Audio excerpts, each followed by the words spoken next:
샬롬, 거래의 기술 9번째. 복지사업용으로 건설한 모텔들이 있었으며 또한 공원이란 공원은 마약 거래업자들로 득실거렸다.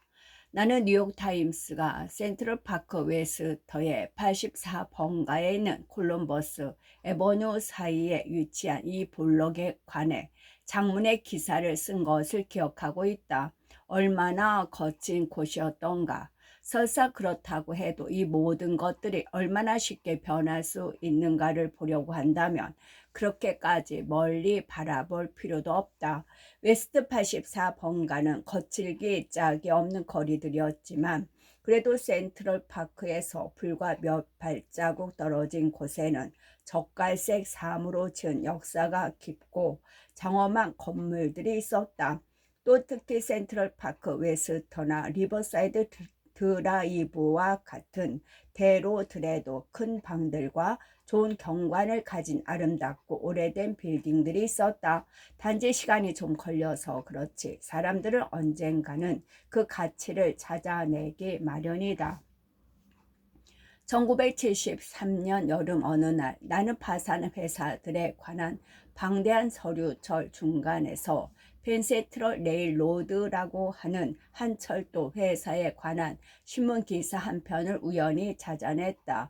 이 기획 기사의 내용은 펜셜트럴사의 법정 관리인들이 이 철도 회사의 자산 처분을 위해 빅터 팔미에리라는 사람이 대표로 있는 한 회사와 용역 계획을 체결했다는 것이었다. 자산 중에는 웨스트 60번가에 있는 방치된 철도 부지와 이보다 더 넓은 웨스트 30번가에 있는 철도 부지가 포함되어 있었다. 빅터와 펜실트럴사의 계약은 빅터사가 그 자산을 사려는 사람들을 주선시켜 줄 경우 판매 대금의 일정 비율을 그 대가로 받는다는 것이었다. 빅터 팔미에라는 이름을 처음 들어봤지만 순간적으로 내가 만나고 싶었던 바로 그런 사람임을 깨달았다. 그의 대리인에게 전화를 걸어 내 이름을 소개하고 60번가에 있는 철도 부지를 사고 싶다고 말했다.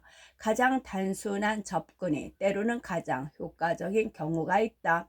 생각건대 그들은 나의 단도직입적인 적극적인 태도를 좋게 보았던 것 같다. 당시까지만 해도 나는 내 힘으로 이룬 것이라곤 아무것도 없었지만 그래도 나보다 나은 처지에 있는 사람들이 전혀 생각조차 해보지 못한 일들을 해보려는 적극성만은 갖고 있었다. 나는 빅터를 만나러 나갔고 우리는 처음부터 서로의 이미지가 괜찮았다. 그는 매우 부드러우면서도 매력적인 남자였으며 WASP 즉 앵글로색슨 계통의 신교도 백인처럼 생긴 이탈리아인이었다. 나는 그에게 60번가에 있는 철도 부지가 얼마나 형편없는 땅이고 게다가 그 근처는 문제가 많은 곳이며 또 뉴욕시도 마찬가지로 문제투성이라는 것을 말했다. 그러면서도 나는 그 땅에 대해 대단한 관심을 갖고 있다고 솔직히 털어놓았다. 만약 당신이 무엇인가를 사기를 원한다면 상대방에게 그가 현재 갖고 있는 물건이 가치로 볼 때 별로 대단치 않음을 확신시켜 주는 것이 대단히 유리하다. 내가 빅터에게 두 번째로 말해준 것은 그렇게 큰 미개발 땅을 몇 개의 구획으로 나눈다는 것이 시 당국으로부터 승인을 받기는 정치적으로 얼마나 어려운가 하는 것이었다. 나는 더 구체적으로 각 지역위원회는 어떠한 개발도 반대할 것이라는 점과 도시계획위원회와 시 평가국까지 올라가는 과정이 얼마나 복잡한지를 말해주었다. 내가 세 번째로 한 일은 아마 이것이 가장 중요한 것일 게다. 나 자신을 빅터와 그의 사람들에게 판 것이다. 나는 그에게 보잘것없는 나의 경험과 업적을 팔 수는 없었기에 대신 나의 정열과 의욕을 팔았다. 빅터는 사람들의 말을 잘 믿는 편이라 나에게 모험을 걸기로 결정을 내렸다. 그는 나에게 60번가뿐만 아니라 30번가에 있는 철도 부지까지 개발할 것을 제안했다. 사실 나는 그에게 나 자신을 너무 비싸게 팔았는지 모른다. 달리 방법이 없었다. 나는 그 당시 27살이었고 아버지도 그랬지만 나 자신도 맨해튼엔 아무것도 세워본 적이 없었다. 빅터가 나를 대단히 좋아하긴 했으나 그래도 우리 회사가 크고 막강하다는 것을 그로 하여금 믿도록 하지 않았더라면 그렇게 쉽게 그가 나의 말에 따라줬을 것이라고는 생각지 않는다. 내가 빅터를 처음 만났을 때 우리는 공식적인 회사 이름조차 갖고 있지 않았다. 그래서 나는 멋대로 우리 회사를 트럼프 오거니제이션이라고 둘러댔다. 오거니제이션이라는 단어는 회사가 대단히 크다는 인상을 풍겨주었다. 당시 사람들은 트럼프 오거니제이션이 브루클린의 에버뉴에 2개의 조그만 사무실을 내고 있는 보잘것없는 회사라는 사실을 아무도 모르고 있었다. 그 밖에 내가 추진한 일은 1973년 11월 뉴욕 시장으로 선출된 에이브러햄 빔과 같은 정치인들과 관계를 맺는 것이었다. 아버지 역시 에이브러햄 빔의 약칭을 배출한 민주당 클럽에 소속돼 있었기 때문에 두 분이 이전부터 서로 잘 알고 있었다. 모든 부동산 개발업자들이 그렇듯이 아버지와 나는 빔과 그 외 다른 정치인들에게 돈을 건네주었다.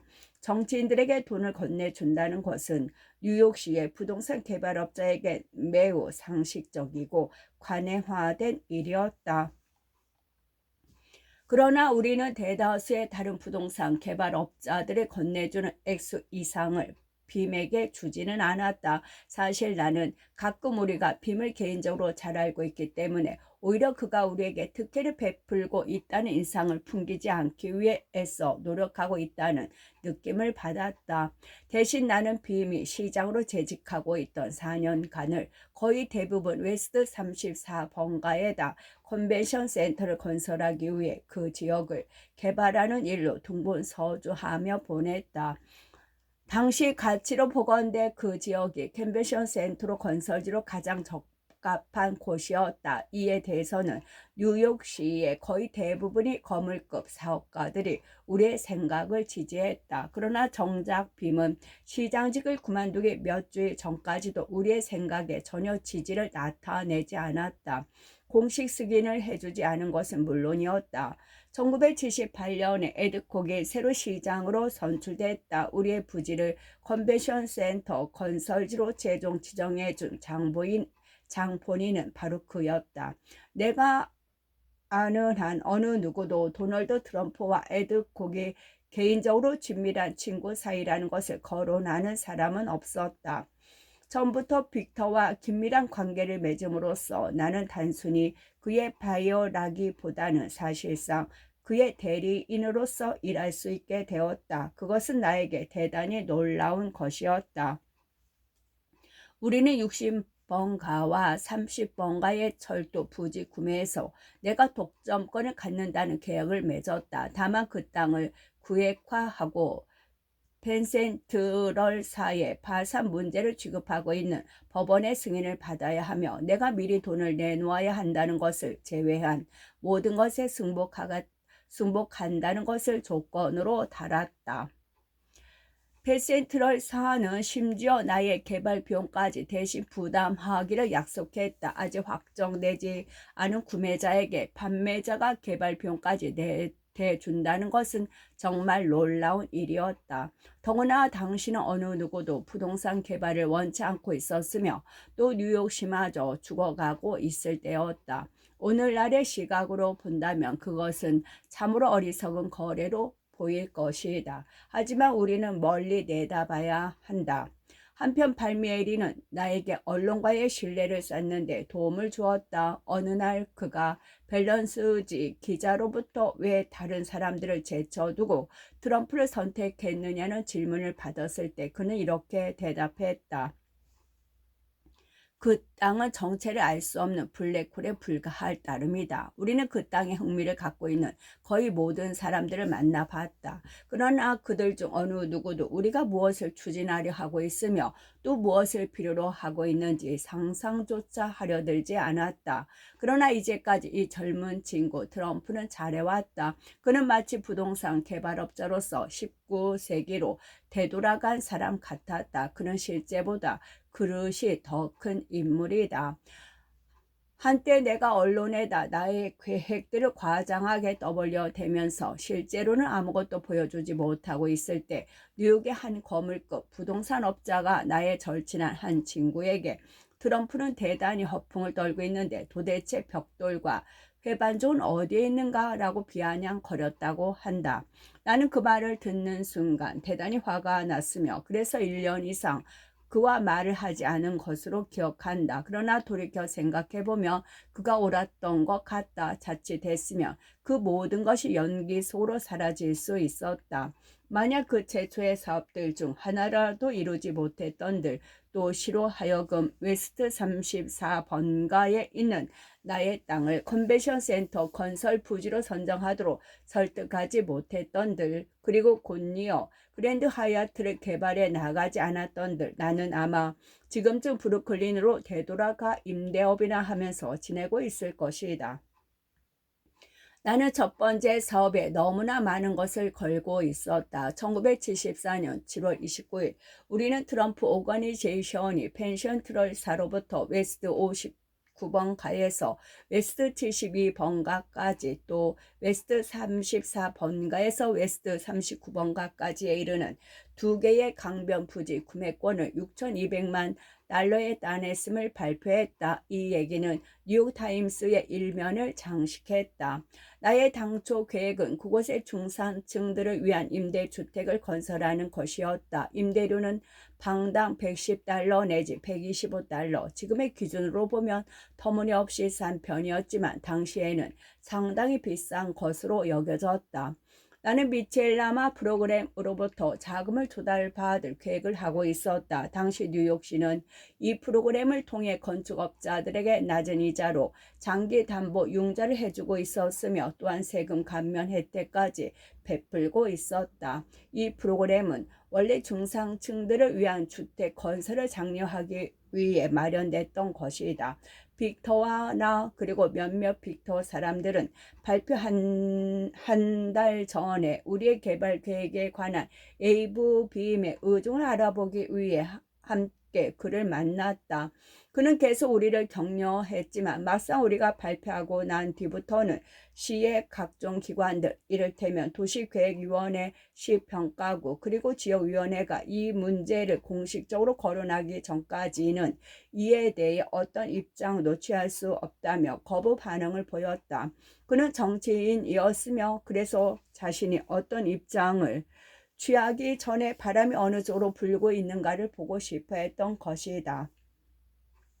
나의 계획이 공식 발표되자마자 그 철도 부지를 사겠다는 신청자들이 갑자기 튀어나오기 시작했다. 우리가 브루클린에 있을 때 스타테드 시티의 주택 사업에 우리와 함께 참여했던 스타레드 하우징이라는 회사는 재정 지원과 시의 승낙을 조건으로 1억 5천만 달러의 입찰금을 제시했다.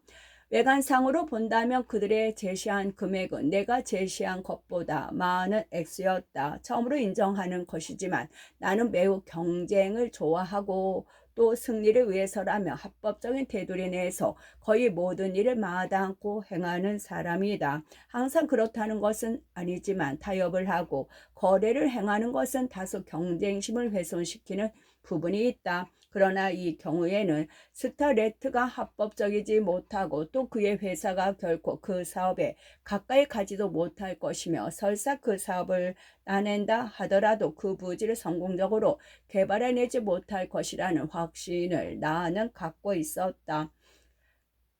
사실 누구나 입찰을 할 수 있는 것이다. 특히 모든 다른 부대 조건이 갖춰진다면 나의 사업에 관해서도 마찬가지다. 나는 그때 이미 많은 노력과 시간을 들여 내가 매우 진지하고 또 약속을 꼭 지키고야만은 성미라는 것을 발미에리의 사람들에게 확신시켜 준 뒤였다. 결코 나는 스타레트를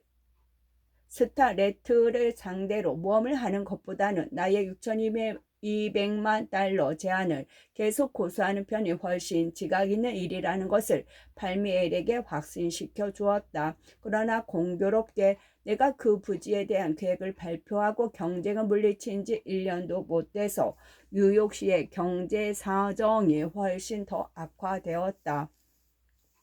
1975년 2월 채권을 팔아 공공주택 사업에 자금 자원을 해주던 도시개발공사가 $1억 이상의 채권에 대해 원금 지불을 중단해버렸다.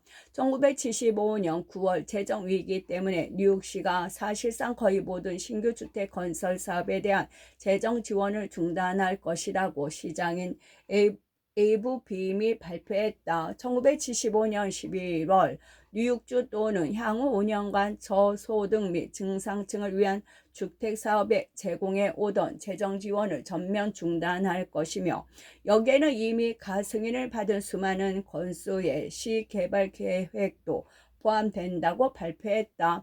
아침에 눈을 뜰 때마다 뉴욕시의 재정 위기에 관한 새로운 신문 기사들을 읽는 것이 습관화되다시피 했다. 그러나 이 기사들은 나로 하여금 진정으로 뉴욕시의 장래에 관해 염려하도록 하지는 않았다. 나는 앞으로 주택 건설에서 어떤 보조도 받지 않겠다는 것을 분명히 했으며 이에 따라 새로운 방향을 모색하기로 결심했다.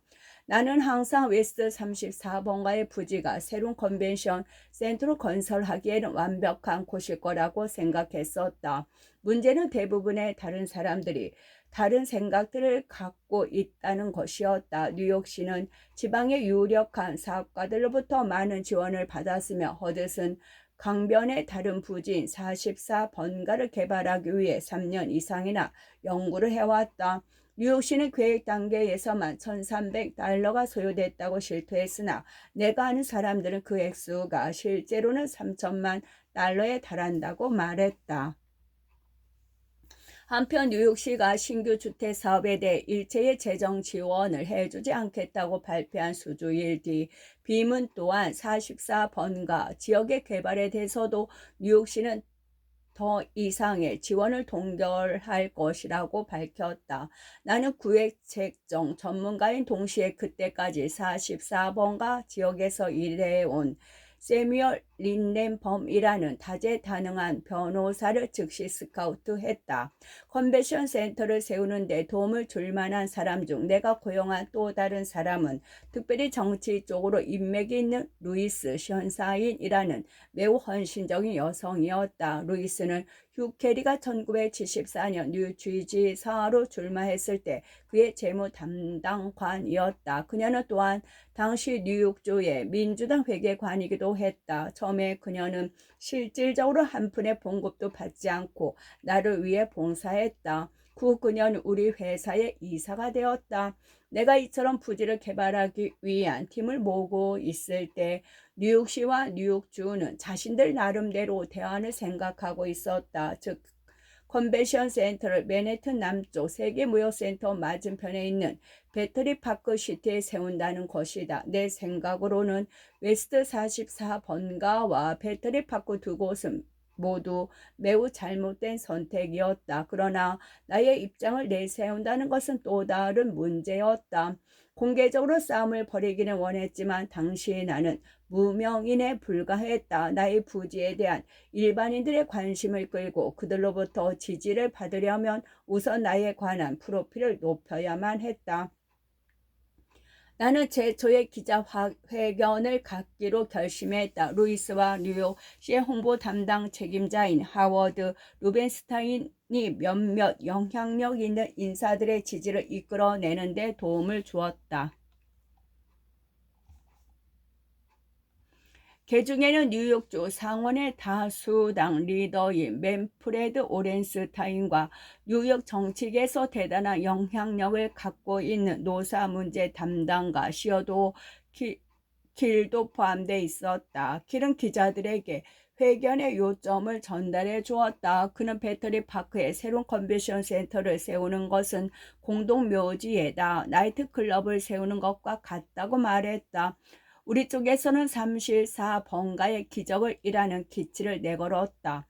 수많은 기자들 앞에서 나는 뉴욕시가 책정한 비용보다 약 1억 $1,000만 내지 1억 5천만 달러를 덜 들이고 컨벤션 센터를 세울 자신이 있다고 말했다. 그것이 몇몇 사람들의 눈썹을 지켜 세웠고, 그로 인해 우리가 언론으로부터 다수의 관심을 끄게 됐다는 것은 놀랄 일이 아니었다. 그러나 정치인들은 그에 관심을 기울이지 않았다. 그때 나는 처음으로 정치인이라는 사람들은 어떤 일의 비용이 얼마나 드는가 하는 것엔 그다지 관심을 쏟지 않는다는 사실을 알았다. 왜냐하면 그들의 돈이 드는 것이 아니기 때문이다. 그 부지를 개발하기 위해 나는 가는 곳마다 그곳에 컨벤션 센터를 세우는 것이 얼마나 중요한 일인가를 제일 먼저 지적했다. 많은 사람들은 뉴욕시의 재정 위기를 감안해 볼 때 최선의 해결책은 아이디어 자체를 완전히 폐기시키는 것이라고 말했다. 나에게 그것은 전형적인 근시안적 사고로 보였다. 예를 들면 판매고가 줄어들 경우 대부분의 회사들은 광고비를 삭감한다. 그러나 사실 사람들이 사지 않고 있을 때 필요한 것이 바로 광고다. 본질적으로 내가 컨벤션 센터에 관해서 말하고 싶었던 것도 그것이다. 나는 건물을 하나 짓는다는 것은 뉴욕시의 이미지를 회생시키고 나아가 궁극적으로는 경제까지 원상회복시키는데 결정적인 기여를 할 것이라고 주장했다. 또한 나의 얘기를 들을 기회가 있는 모든 사람에게 나의 부지가 얼마나 훌륭한 곳이며 반면에 뉴욕시가 후보지로 내정하고 있는 부지들은 얼마나 형편없는 곳인가를 설명했다. 나는 44번가의 컨벤션 센터를 건설한다면 연단은 물 위에 세워야 할 것이라고 지적했다. 또한 그렇게 된다면 비용이 더 많이 들고 불안하게 짝이 없을 것이며 공사 기일도 결코 더 많이 소요될 것이라고 덧붙였다. 나는 44번가 부지가 너무 좁으며 또 더 이상 확장시킬 여유, 공간이 없다는 것도 아울러 그것이 허들슨 강위에 있기 때문에 그것으로 가려면 곧 무너질 것 같은 웨스트 사이드 밑을 가로질러 가야 한다는 것을 지적했다. 마지막으로 나는 44번가 부지 위에 건축을 하려면 통행불능 허가이라는 것을 받아야만 한다는 점에 승부를 크게 걸었다. 통행불능 허가이라는 것은 어떤 수로 위에 건축을 하려면 연방정부의 승인이 있어야 한다는 규정으로 그것을 얻어내기 위해서는 의회의 조치가 필요하다. 그런데 나는 이미 그에 관해 전문가나 다름없었다. 배터리 파크의 부지에 대해서도 나는 마찬가지로 완고한 태도를 보였는데 뉴욕시의 남단에 위치한 그곳은 한층 더 터무니없는 곳이었다. 나는 그곳이 지리상으로 중심지에서 너무 외진 곳에 떨어져 있고 호텔과 각종 위락시설로부터 너무 멀리 떨어져 있으며 대중교통을 이용하기에 너무 불편하다는 것을 지적했다. 또한 배터리 파크에 컨벤션 센터를 건설하는 것은 그곳으로 이르는 웨스트 사이드 고속도로의 대대적인 개축과 객실이 적어도 2,000개 달하는 호텔의 추가 건설이 필요할 것이라는 결론 내린 뉴욕주의 한 연구 보고서를 배포했다. 나는 또 이것들에 비하면 웨스트 34번가가 얼마나 좋은 곳인가를 얘기했다. 그곳은 고속도로의 오른편쪽 동쪽에 위치해 있어서 접근이 쉽다. 그곳은 뉴욕시가 점지하고 있는 곳들로서 전철과 버스 정류장에 더 가깝다. 나는 계속해서 내 부지 위라며 영세민들의 소유권을 박탈하지 않고도 더 싼 값에 컨벤션 센터를 건설할 수 있다는 근거들을 제시해 나갔다. 또한 부지가 매우 넓기 때문에 장차 확장시킬 경우에도 충분한 여유가 있었다.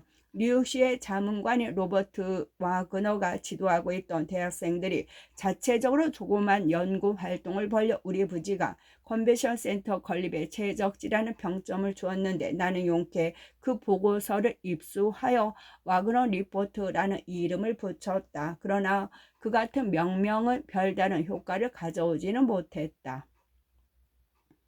이 일은 절대적으로 중요한 몇몇 사람들의 지지만 받지 못할 뿐 못했을 뿐 모든 것이 나에게 유리하게 진행되었다. 에이브 빔은 나를 지지하고 있지 않은 사람들 중 가장 대표적인 사람이었다. 일단 그는 웨스트 44번가를 포기했으나 곧 배터리 파크로 기울였다. 내가 나의 부지를 옹호하는 많은 주장들을 내놓았지만 그는 양보하려 들지 않았다.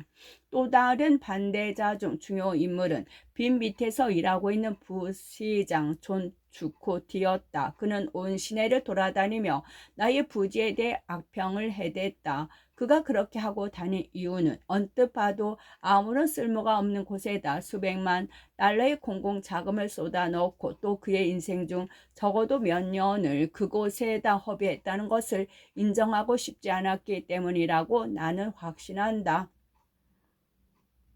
나는 바로 그 점을 공개적으로 지적했다. 그의 이기적이고 편협한 점과 그 밖에 몇 가지 다른 결점들을 비난했다. 그는 대단히 화를 냈다.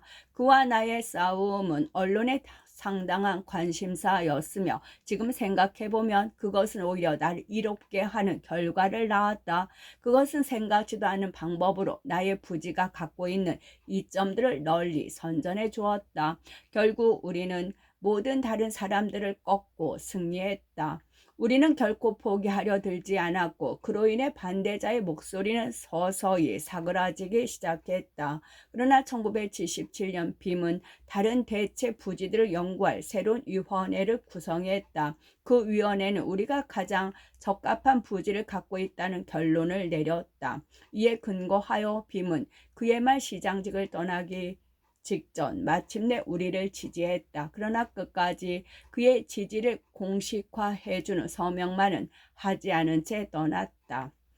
1978년 1월 에드콕이 시장직을 이어받았다. 그는 컨벤션 센터 건설을 위한 부지 물색의 독자적인 연구를 하기로 결정했다. 나는 모든 것이 원점으로 되돌아가 버린 것으로 생각했다. 그러나 사태는 빠르게 움직였고 다시 한번 우리의 부지는 선두에 나섰다.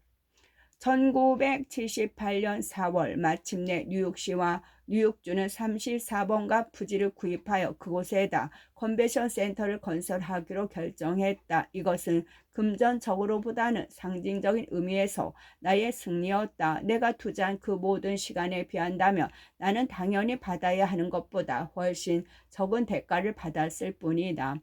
펜션트럴4와 거래가 형식적인 골격을 갖춘 것이었기 때문에 나는 뉴욕시와 펜션트럴4 간에 합의된 부지 대금 1200만 달러 가운데 약 83만 3천 달러를 보상금으로 받게 됐다.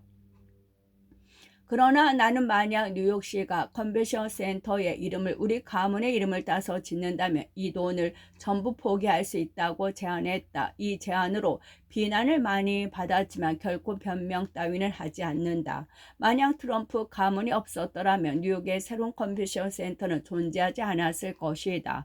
더욱 중요한 것은 뉴욕시가 컨벤션 센터의 건립을 나에게 맡겼더라면 상당한 경비를 절약할 수 있었을 것이라는 점이다. 사실 컨벤션 센터의 건립을 막고 싶었다. 그런데 에트코 시장은 내가 그 땅의 매매를 주선한 장본인이기 때문에 건설을 맡는 데는 문제가 있다고 결정했다. 도대체가 이해할 수 없는 논리였다. 결국 나는 좀 터무니없는 노릇이긴 했지만 뉴욕시가 한 가지 제안을 했다. 뉴욕시에 한 가지 제안을 했다. 나는 2억 달러 미만으로 건설을 해낼 수 있다고 말했다. 그리고 만약 그 액수가 초과된다면 초과액은 나 자신이 전부 부담하겠다고 말했다. 이 같은 식으로 스스로를 내던지는 건축업자는 좀처럼 볼 수 없을 것이다. 건설 감독은 뉴욕시와 뉴욕주가 맡기로 결정됐다. 그런데 오히려 그것은 건축업 사상 최대 건설 지연과 건설비 초과 부담이라는 무시무시한 결과만을 낳았다. 도시개발공사의 대표 리처드 칸이라는 사람이 감독 임무를 맡았는데 그는 상당히 멋진 사람이었고 제2의 로버트 모지스가 되려는 꿈을 갖고 있었다. 하지만 그가 건축의 경험과 재능을 갖고 있었는지는 분명치 않다. 칸이 행한 첫 번째 일 중 하나는 건축가로 L.M. 페이를 고용한 일이었다. 페이는 대단한 명성을 갖고 있는 사람이다. 하지만 내가 보기에 그는 문제 해결에 가장 값비싼 해결책을 찾는 사람이기도 하다. 페이는 지체 없이 센터의 입체 골조를 설계하기로 결정했다. 그러나 입체 골조라는 것은 전문 건축업자라면 누구나 말하는 것이지만 건설하기가 가장 어려울 뿐 아니라 특히 비용 추가의 주범이 될 수도 있는 구조 체계다. 특히 컨벤션 센터에 걸맞는 거대한 입체 골조를 만들 때는 더욱 그렇다. 전부터 나는 칸과 그의 사람들에게 주차장 건립을 동시에 시작하는 것이 절대 필요하다고 말했다. 주차 시설이 없는 컨벤션 센터라는 것이 있을 수 있는가? 그들은 주차 시설을 주변 환경에 미치는 영향 때문에 시에서 허락해 주지 않을 것이라고 말했다. 그래서 나는 이보시오. 늦으면 허락받기 더 힘들다는 걸 모르나요? 라고 핀잔을 주면서 더 늦기 전에 주차장 건립 신청을 해둬야 나중에라도 시작할 수 있는 겁니다. 라고 말했다. 그들은 나의 말을 무시했다. 그 결과 지금 컨벤션 센터에는 주차 시설이 없을 뿐 아니라 가까운 장내에 만들어질 가망성도 없다. 입구를 내는 문제 또한 마찬가지로 잘못되었다. 만약 서쪽으로 입구를 낸다면 컨벤션 센터 전체가 경관이 매우 아름다운 허드슨 강을 마주하게 됐을 것이다. 그런데 그들은 건물의 동쪽에다 입구를 내므로써 교통지옥인 11번로를 마주보게 했다. 이 모든 실수들이 행해지고 있는 것을 보자 나는 대단히 화가 났으며 심히 낙담하고 말았다. 1983년 이미 공사가 공기지연과 비용 초과에 돌입했을 때 나는 당시 리처드 칸 대신 도시개발공사 사장직을 맡고 있던 윌리엄 스톤에게 편지를 썼다. 나는 이번엔 한 푼의 보수도 받지 않겠다며 나에게 지금이라도 그 공사의 감독을 맡겨준다면 즉시 그리고 더 이상의 경비 초과 없이 끝마치겠다고 제의했다.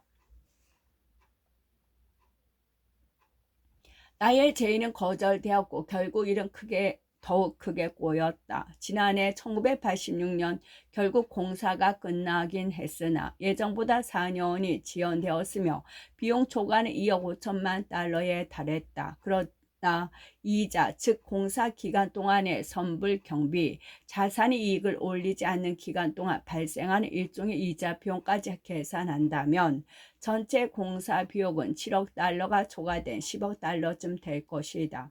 그 공사는 엄청난 망신거리였다. 일에 대해 칭찬하는 사람은 아무도 없었다. 1986년 나는 개막식에 초대받았지만 거절했다. 뉴욕시와 뉴욕주는 컨벤션 센터가 성공적인 것이라고 평가받는다 해도 그것을 건설하는 데 불필요하게 탕진된 돈은 되찾을 수 없을 것이다. 34번가에 그처럼 많은 시간과 정열을 쏟았건만 한 가지 재미있는 것은 그래도 나는 34번가의 땅이 60번가의 땅보다 더 값어치가 있다고는 보지 않았다는 점이다. 문제는 60번가를 개발하기가 34번가를 개발하는 것보다 훨씬 더 어렵다는 것이었다. 지역 주민들의 반대가 34번가에서보다 훨씬 심했으며 구의 책정도 더 복잡했다. 게다가 은행들은 여전히 파산 직전에서 비틀거리고 있는 뉴욕시에다 대규모 주거용 주택을 건립하는 일에 금융 지원을 해주길 한사코 꺼려하고 있었다. 1979년 별로 내키는 일은 아니지만 나는 60번가의 부지 구입권이 실효 만료되는 것을 그냥 내버려 두었다.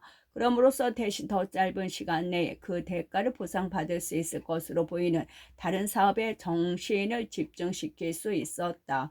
그 첫 번째 사업은 죽이 잘 맞는 빅터 팔리에리와 벤센트 릴사와 함께 코모도어 호텔을 매입하는 일이었다.